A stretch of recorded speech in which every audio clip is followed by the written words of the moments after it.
Step into the Fieldhouse, your front row seat to legendary victories and untold stories. Hey, I'm your host, Lance Lunner, breaking down sports from the inside out, along with co-host Jimmy Lackey. It's more than just a game. It's the Fieldhouse Podcast. Hey, welcome into the Fieldhouse Podcast. We are a production of the Kids Inc. Sports Network. Always glad to be here, and we are at number 70. And we got my co-host here, Jimmy Lackey, the man at Kids Inc. And Jimmy, number 7. First of all, what's the best thing that happened to you today? I got my passport paperwork turned down. 64 years old, never had a passport. And I thought, I'm going to get a passport. And how long is it expected to take? 4 to 6 weeks. Before I'll so did you just go to the post office and go to the city, stand up at the and I wall? had to go get a birth certificate because I couldn't find. I mean, my gosh! Do you have to show you it's just you a have copy. to have an original birth certificate, and then you've got to have. So what do they do? Make an? I went and got one at the city. Okay, I got $23 for it. Okay, gotcha. And then went to the post office. Had to fill out the paperwork ahead of time. How much paperwork is it? It's not bad. Okay. It's really not. And then you get your picture made, and they send it off. And if you don't want it expedited, they say 4 to 6 weeks. You'll get it back. I'm like, okay. She goes, do you have plans for travel? And I said, no. What expedited? Does it cost extra? Yeah. Yeah, I don't even know. Yeah, that's cool. I didn't Yeah, ask. Yeah. Because Mine is expired. I'm going to go do Kim's that. Kim's is expired. You have She's motivated used me. She's used hers before. Her and Kennedy went on a trip one time, but you know, I tell people going overseas for me is going across the Red River into Oklahoma. That's about as Some say that's foreign country. Okay, but, I mean, Texans do. I will say this: Ron and I are going up to Canada this summer, so we've got to get ours. I want to go to Niagara Falls sometime, and they tell me the pretty side is from the Canadian side. Yeah, totally. That's what everybody says. Gerald, my friend Gerald Welch, we're going to see him this weekend, and he and Laura go to Toronto a lot. Yeah. And so sometime maybe we could travel with them to Toronto. Where are you seeing him? One of his daughters is getting married. So oh, I'm nice. going down to Austin. Kim and I are going down to Austin for that. Austin. And then someday. Are you an Austin guy still? No, I'm not a traveler. Okay. But, you know. You got to do what you got to do. Well, Gerald came to all 3 of my daughter's weddings. I'm not missing his. He's got 3 daughters. He and I are alike in that way. We both have 3 girls, and I won't miss any of his. Cool. I won't miss any of his. Man. So remember those days interviewing those guys? Oh yeah, those bring back some 86, great memories. Yeah, Lone Star Conference champs. Yeah, should have been national champs. Should have been national champs. Didn't get a chance. Yeah. So all right, anyway, hey, I'm going to go to the Vatican someday. Oh yeah, for sure. I am going to go to the Vatican someday. Yeah, that's why I went and got a passport, because I'm going to start making those plans. That's cool. Yeah. I haven't traveled that much. You know, like I said, I was in Beijing for China for a while, which I found very interesting. Kim has restless legs. I don't know how she would do on a plane trip very long. Yeah, I agree. That's a long plane trip. It'll be a haul, but hey, it's number 70. I went just right off this one, and this is showing our age, but there was a guy named Jim Marshall. So I have written down no way. 70 minutes with Minnesota we're getting too much alike. He was the real deal. Yeah, but here's the deal, and this is a question I had for you today, if you don't mind. They were nicknamed the Purple People Eaters. Great nickname, in my opinion. They're front 4, you know. Page, Eller, Marshall. Yeah. I remember the 4th one. Yeah. The Purple People Eaters. And, you know, the defensive fronts were named, had a lot of nicknames like the Fearsome Foursome with the Rams, people like that. But Jim Marshall was one of those. You know, had the big face mask, played up in the cold in Minnesota. Tough. Never won a Super Bowl, but was always there. So that was going to be my guy. What do you remember about back then? You know, there's a bunch of good number 70s in the NFL. Rayford Wright. Golly, I was looking at a big long list. I didn't even look in the book. Yeah. I don't know the book lists. Rayford Wright, obviously a great cowboy. 70s. I didn't know. There. Jim There's Marshall. Our guy. Yeah, Jim right Marshall. there. Look at that. That's old school as it gets. Leonard Marshall, Russ Washington. Yeah.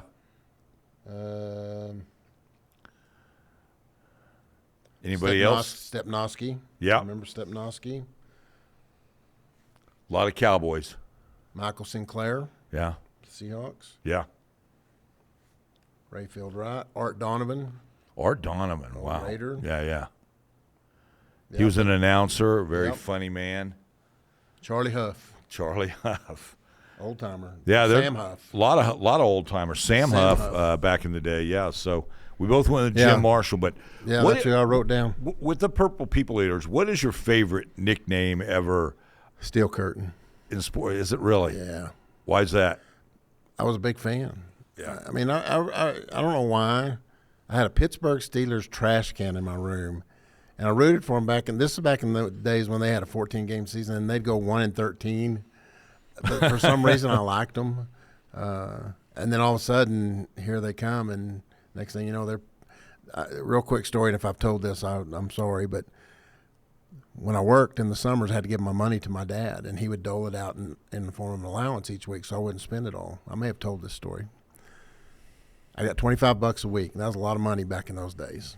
He'd give it to me every Monday morning. Steelers Cowboys Super Bowl that year, and Uncle Bobby and I were talking one day, and I said, Steelers are going to win this week. And my dad goes, you want to put your money where your mouth is? I really didn't know what that meant. I said, what do you mean? He goes, you want to go double or nothing on your allowance this week? I go, yeah, I'll do that. Monday morning, wham, he slams that money, $50 on. I thought I had gone to the Taj Mahal having $50 in my wallet. He say anything to you? Nope. Slammed that money down, just turned around and walked off. That's a good one, though, the Steel Curtain. I don't know if I have an all-time favorite, but the Orange Crush, for me, growing up in Colorado is, like it's kind of your area you grow up in. Sure. But Broncos were horrible for so long, and suddenly they're in the Super Bowl, and the Cowboys took them out. You know what I mean? Big time. But the Orange Crush. Yeah. You had the Bears defense. They had all the Orange Crush. Yeah. Oh, yeah. Orange Crush was a brand. I mean, like they had, and everyone was buying Orange Crush cans, and things like that. So, yeah. No, that's that's a good one. I should have thought of that more, but I would say individually, Pistol Pete Maravich. I love that nickname, Pistol Pete. Yeah. Billy White Shoes Johnson. Oh, yeah. Now, I'm just talking. I thought we were just talking about defenses. Yeah, if we get into the whole shebang. Yeah, no, is there one? Yeah, I'm just I don't curious. know. I'd have to give that some thought because there's some good ones. Yeah, no, there are. There are some real good ones. Yeah. If anybody out there wants to throw one our way, I'd love to hear about it. I'll tell you, there's an ESPN 30 for 30 you need to watch if you haven't seen it. It's called the New York Sack Exchange. Yeah, I've seen that. Yeah. With the guys that played back in Gastineau Yeah. That's an interesting dynamic. That's a sad one, though. Yeah, it is. You think it's going to be what's the big Klecko? Klecko. And he went in with Zach Thomas. Okay. He was actually at in Canton that day.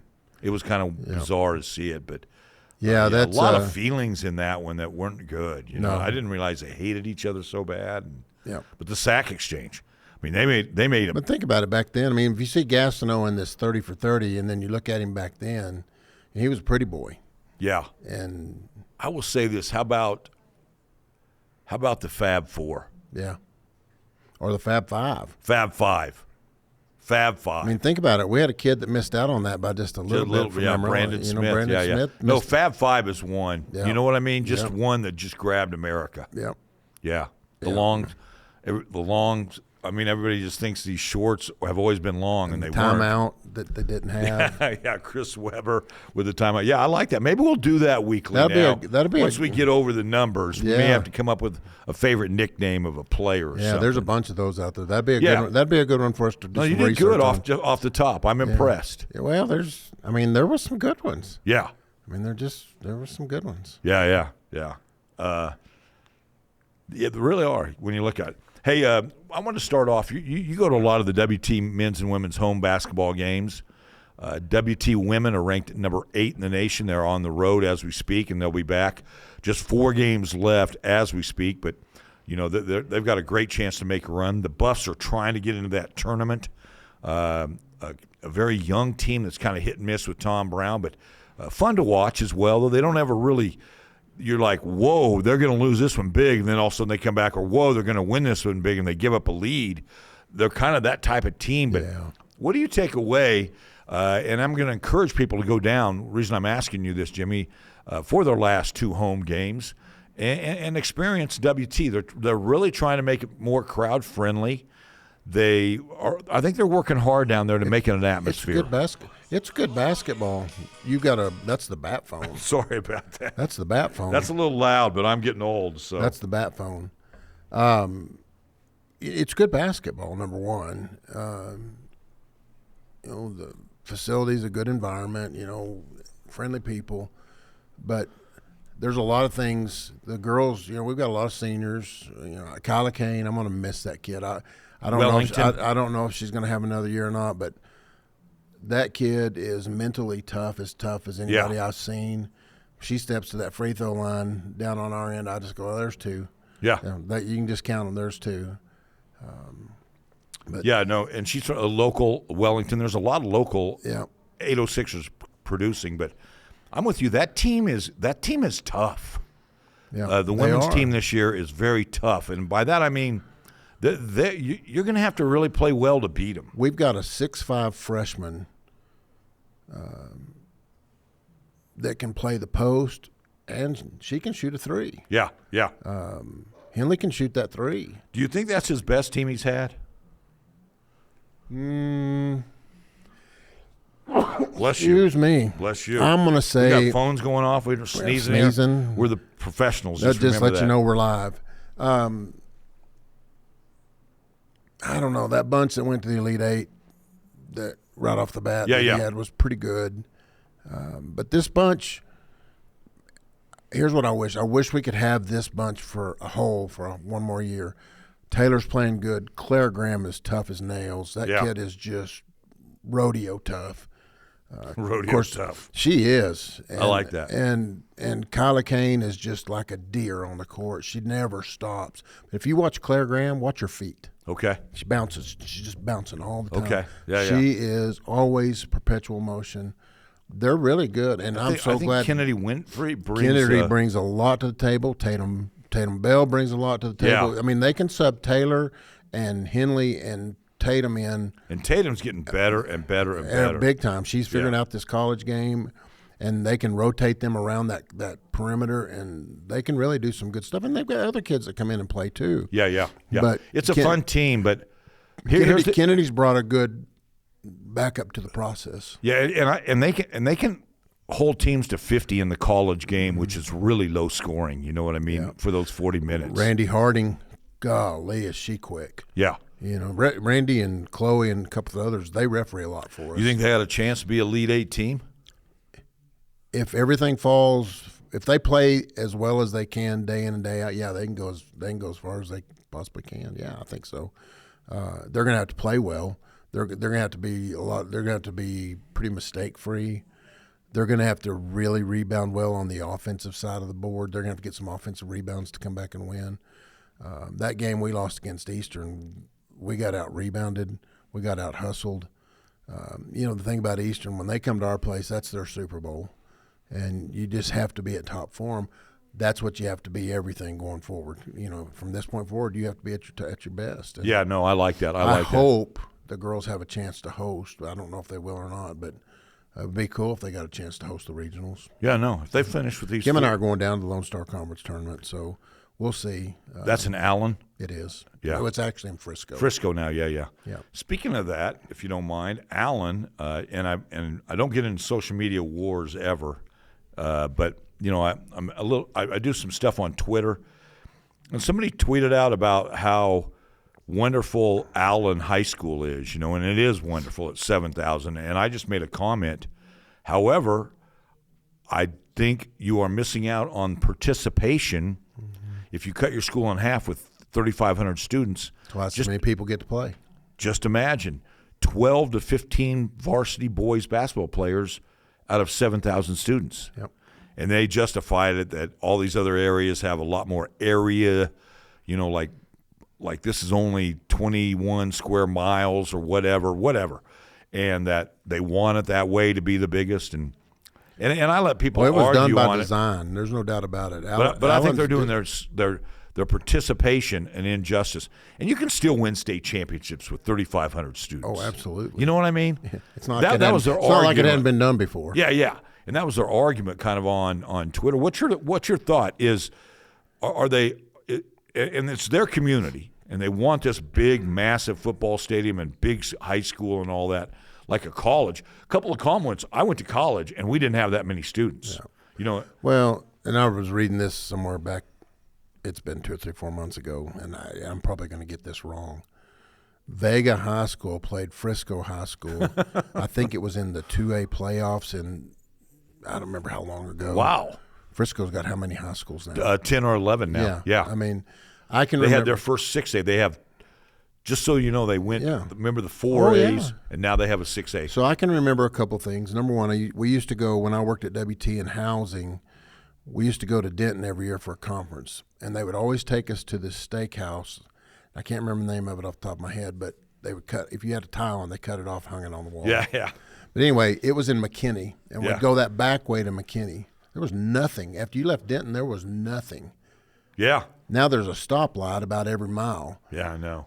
I can remember my friend Lance Maddox lived in Coppell on, would have been, I guess, to me, I don't know if I'm going to get this right, the west side of I-35 in 121. And he lived just on the south side of 121, but west of I-35. I can remember when we would cross I-35 going east, nothing out there. Wow. Nothing. Yeah. And now that's a Yeah. Sam Rayburn Tollway. Yeah. You know? It's crazy down there. But, I was just curious what you thought of it. It wasn't a big deal to me. I didn't take it personal or anything. No, it's but people are going to hash it back and forth, and people from Allen, here's why we do this. And I'm like, there will come a day when that group of parents, their kids don't make a team or their kids don't get to do something, they're going to raise the question. And someday, maybe not in our lifetime, but someday they'll add another high school. They'll have to. All of them have down there. You watch these school districts that are popping up here, McKinney. yeah. You know, they're getting bigger. Yeah. But it's Frisco's a great got, area. And Frisco's massive. and they're somewhat landlocked too. Yeah. PGA built their office facility down there now, so yeah. But, I was just curious on that. Hey, also this week was President's Day as we speak, and I asked this on my radio show, and I saved it for you today, Jimmy. Who is the most athletic president of all time, in your opinion? Ooh. Gerald Ford pops up to mind. Ooh, good one. Yeah. I didn't think of it. Played ball at Michigan. Yeah. That's a good one. You know, I would say Abe Lincoln had to be pretty athletic. yeah. Chopping all that wood, doing all those things. But no, I think you nailed it with Ford. Now the golfer, Trump's the best golfer. Bush has played college. College baseball. Yeah. But yeah.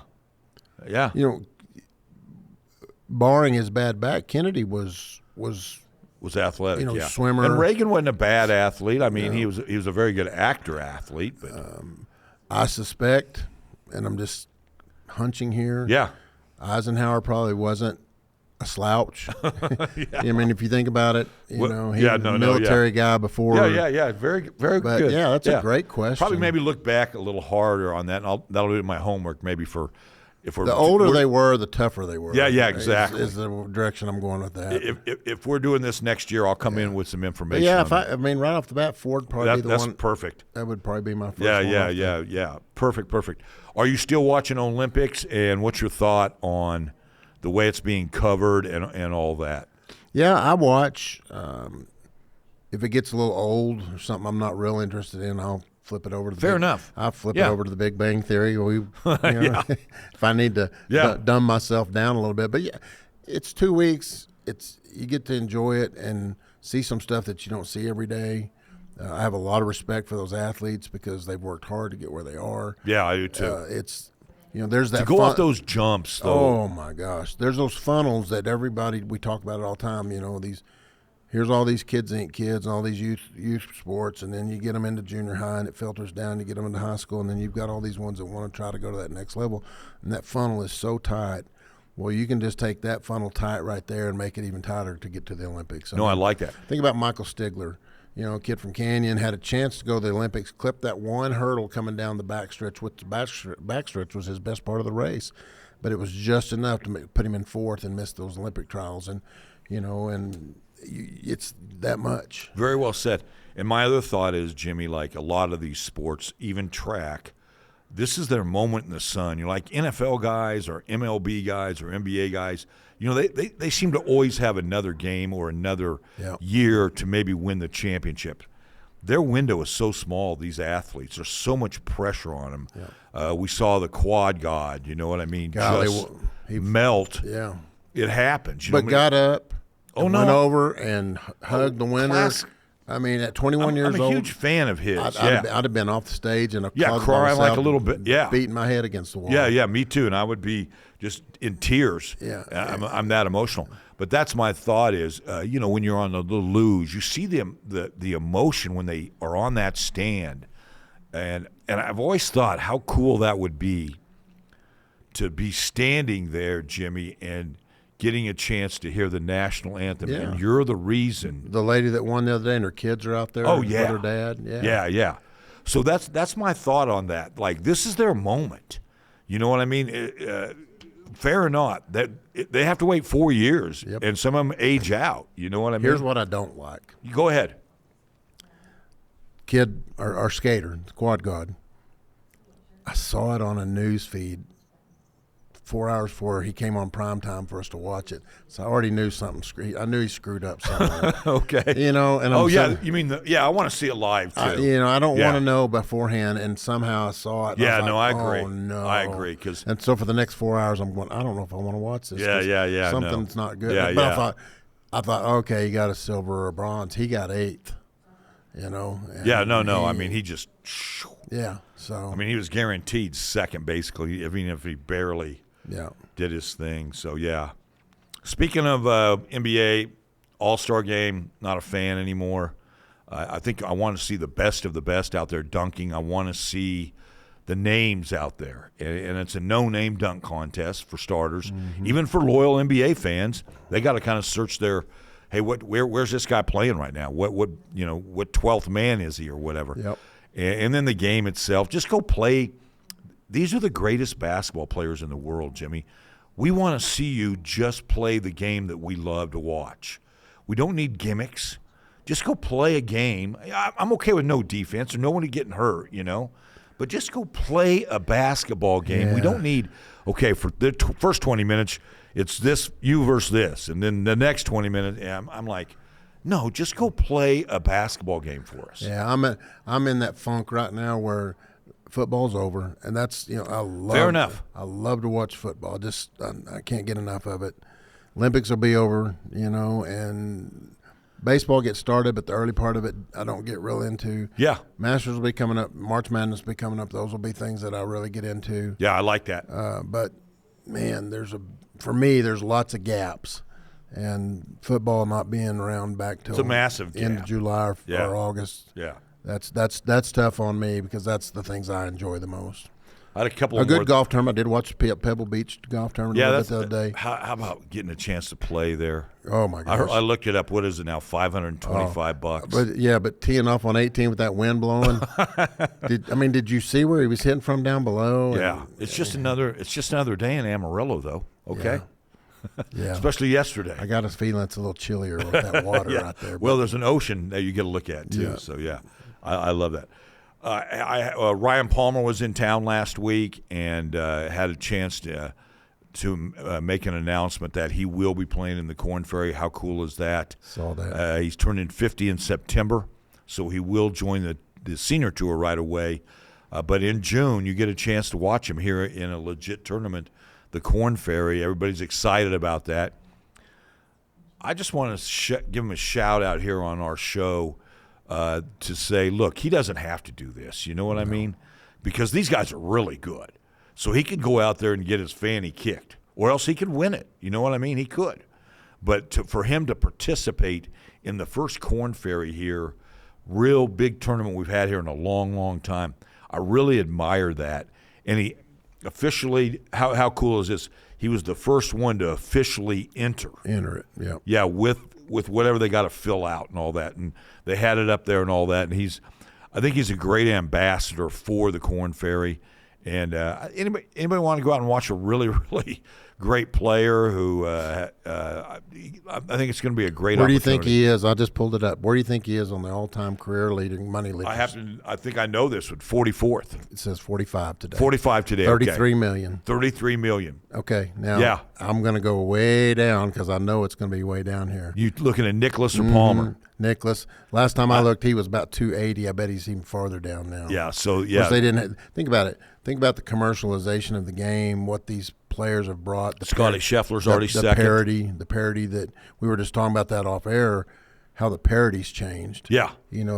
Back then there was Nicholas and a couple others, and now there's 50 Nicholases. You know? And then you got one Scotty Scheffler right now. Yeah, and he had one Tiger Woods. Yeah, only Tiger's ahead of Scotty on that money list. So wow. I can't even find Nicholas now. I think he's is he 240 or 280? He was 280 last time I looked. Yeah. Anyway, you're right, but Palmer is 45th now and top 50 in the all-time money list. So it's going to be a lot of fun. It's in the middle of June out at Tascosa Golf Club, and they're changing a lot of things up on that to try to. There's lots going on out there. Yeah, they're going to have they're going to flip the nines if you're familiar with it at all, and then they're going to have seating around 18 hole. They'll have all the it's grandstands and all that. Yeah, it's going to be kind of cool. So, all right, I was thinking of this. I have a quirky thing that I thought was normal as all get out. Okay, and by this I mean, is there something you do and you were doing it for a long time, and then you just thought it was normal, and now you find out it's quirky? And this is mine. When I go fill up my car with gas, I have to either be at 00, 25, 50, or 75. So I will sit there and make sure it's always right on one of those numbers. Okay. I thought, man, I'm just evening it out. I used to be like that. Because you used to pay cash, so it was easy to go pay cash. So that's what I do. And then a couple of people have seen me do this, like, what are you doing?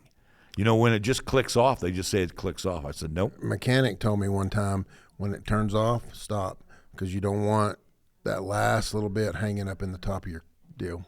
Why not? He just said it's not good for your something, and I went, okay. So ever since then, when it cuts off, if it's 72 or 61 or 53, I'll have to check into that. I shut it down. I'll read about that. I guess something You're about just filling up a tank, Jimmy. Something about the Nicholas 344 now. 344. Wow. But yeah, he said something about you just don't fill it all the way up to the edge. All right, I'll look into that because it's one of those sad deals. I don't always fill it up, but I always make sure it's. I haven't had to go see that guy for any reason for gas tank purposes, so I'll take that as a good thing right now. But that's the quirky thing I do that I thought was just normal as all get out. I'm glad my wife's not here for you to ask that question because she would probably have a laundry list of quirky things that I do. Yeah. They. No, anyway, I was just thinking of that, and I had one more for you. A person here that's works hard for you.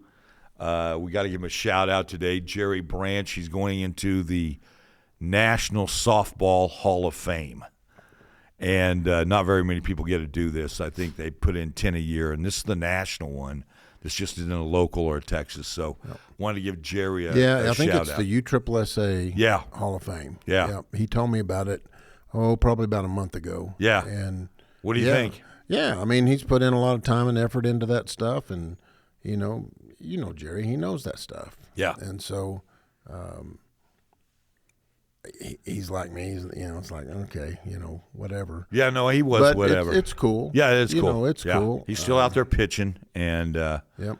He's umpired. He's done all that stuff, and I go back to when I first came here, Lance. When I came here in '95, that '96 spring.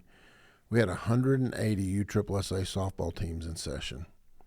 This is back when USSSA slow pitch softball was a big deal for youth. Now you got fast pitch and baseball, and those things have taken over. But slow pitch was the thing back in the day. We had 180 teams my first year. Wow. Scheduling that was crazy. But, I mean, there's so many people I think of back in those days that umpired. I mean, I've got names and faces coming to my head left and right that did that for many years, and then so many of them still umpired the adult leagues. Yeah. Yeah. And, been around. I ran into Al York a couple, 3 weeks ago. We did a learn to play pickleball program. So I went over to watch the kids play pickleball one morning, and they were having a volleyball tournament. And Al and Suzanne York were there. And Al was one of our roundup coordinators back in those days. And I worked at the city for all those years, but he was one of those umpires that everybody knew. Yeah. Yeah. And boy, he looked great. I could tell he's lost probably about 30 pounds. And That's Al awesome. looked great. He retired from the city, and the retirement looked good on him. But That's good. One of those umpires that I remember from my very first day here at Kids Inc. Yeah, and I played a lot of softball I did too. for a while there. And we were at the Globe News, so you'll love this quick story. We were in the company league. So that's like with Owens Corning, and these are the workers. These aren't the CEOs. You know, we were right there, and we made it to the finals one year. Got beat pretty bad. I'll never forget it. But it was either Owens Corning or maybe one of the beef packing guys. But so we would take the field and they'd say, "Hey, how are the paper boys today? Like, how was your delivery this morning?" You know, and they used to just rub it in, and we had a couple of guys who didn't take kindly to that. You know what I mean? So almost a fight every time. But they called us the paper boys. This is a true story. I used to play a lot of softball and a lot of men's flag football back in the day, and I ran the adult leagues in Canyon for the city for probably 3 or 4 years over there. But I always told Kim and I dated 3.5 years before we got married. But I always told her, I said, the day we get married, I'm done.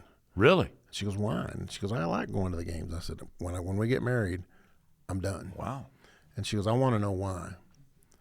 And so I didn't say anything for a while. And then, we're getting probably about the time we got engaged. I said, I want you to look around. Think back now. You've been around this for a couple of years. How many of these guys that I've played with have gone through divorce? Because all they did was played softball.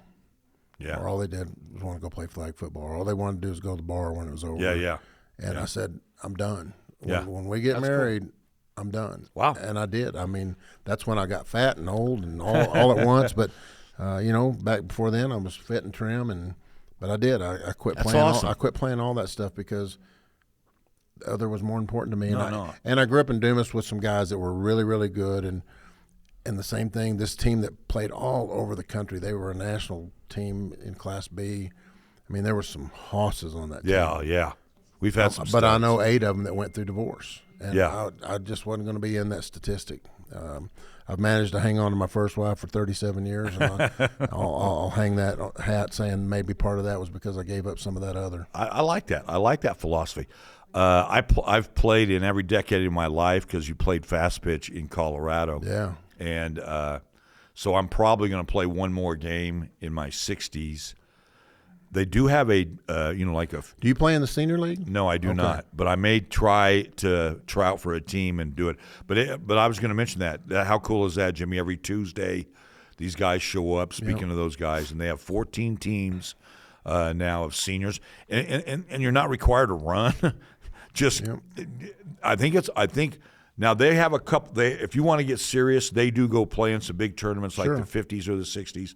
But if you just want to go out there and enjoy yourself, they love that. Come on, yeah. They love that. Yeah, I know several guys that do that. And Gary Wells has been real involved with that. Two quick stories.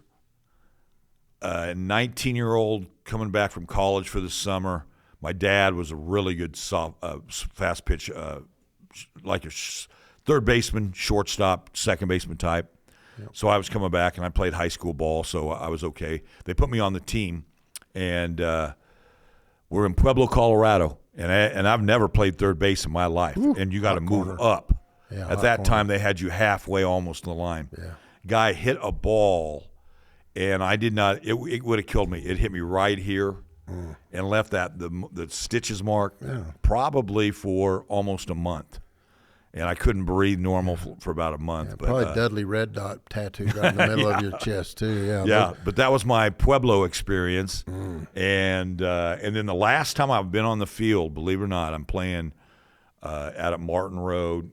I think I had improper cleats, but those fields aren't great anyway. But turn to go for a foul ball, just turn, tear my ACL. Knew it was torn. Said to the shortstop, "Hey, I just tore my ACL. I'm leaving." And sure enough, so that's the last time I've been on the field. Yeah, I played. Of course, I can't have anything come at me fast. I don't have any depth perception with my eye being blind in my right eye, and so I always played left field. Yeah. But I loved the slow pitch game because I could play. I can't stand in a batter's box with baseball anymore. I can't judge the ball coming at me. I used to pitch and play first base. No way I could do either one of those. But I had time to adjust to the softball size and the ball itself. Cool. And most of the time playing at night. Yeah. So that helped even more. But I just played left field and loved it. But I could hit the ball, hit a slow pitch. I remember the first time I stepped up to the plate in a game, first time I'd ever played slow pitch, and the guy pitched the ball at me, and I swung, and I mean, it was all air. It was all air. And it took me a little while to adjust, and once I adjusted, I could hit the ball. But it takes a little bit. And not everybody goes out there to get hammered after the game and drink. There's a lot of great experiences on the softball field as well, But my dad, first game I ever got to play with him, I was short. I was third. He was short. Oh, that's cool. So that I have that memory and a photo of it as well. That's good stuff. That's about all I had today. Yeah, that's good. What's your thoughts? No, man? that's. I mean, we got basketball people teams. love a quick rock rose. We still just going and blowing. Oh man, yeah, I'm sure. Literally blowing. So I saw a Randall County Sheriff deputy yesterday I know real well, and he said something about the wind. I said, well, I imagine all of our dirt was hitting y'all's place today. And he goes, holy smoke, that dirt was coming across there. And, we're going to have those days. Oh, yeah. But if you drive by, look at the field in the southeast corner, fence is going up. Southeast corner, so that's going to be where? That's the Amarillo College right by the field. Hollywoods. That would be by sundown and in I-27. Yeah, okay. Corner, that corner right there. Yeah, okay. Where the fence is going up.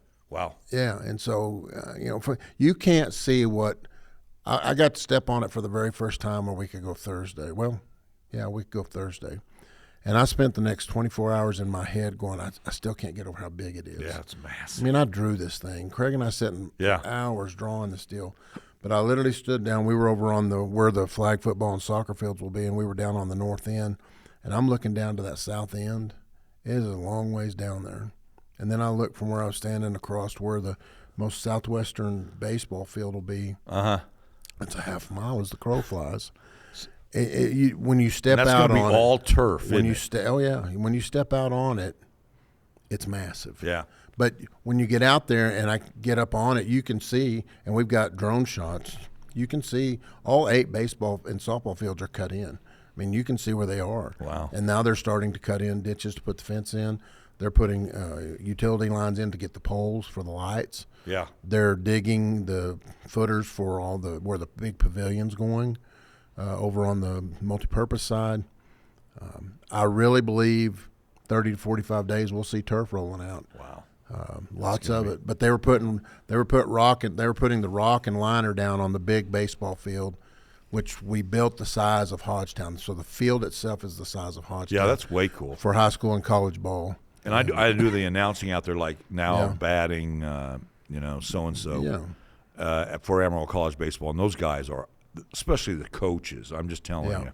They know the impact that field's going to have. Well, to have a daily practice field. Yeah, exactly. Love that they get to play. I mean, that's going to help their recruiting. They got a great place to practice. They don't practice there, though, at Hodgetown. No, that's what I'm saying. Yeah, they can't. No, they're so looking forward to this. Yeah, and so they're going to have a place to practice every day that's theirs every day. We'll schedule that for them whenever they need it, and then have a place where they get to go play those games. Yeah. That's a recruiting tool. Yeah. You've got a good place to work out, and you got a great place to go play with your games. And if Hodgetown's unavailable, you got a home field instead of having to go rent somewhere else like they did last year when MLB improvements were going on. They were down in Plainview and at WT. WT. Yeah, they didn't play any conference games at home last year. Yeah. Not one. That's crazy. And that won't be all the time, but when that happens, I mean, Hodgetown has to adhere to the MLB requirements. Well, those improvements had to be made, and so that moved them out.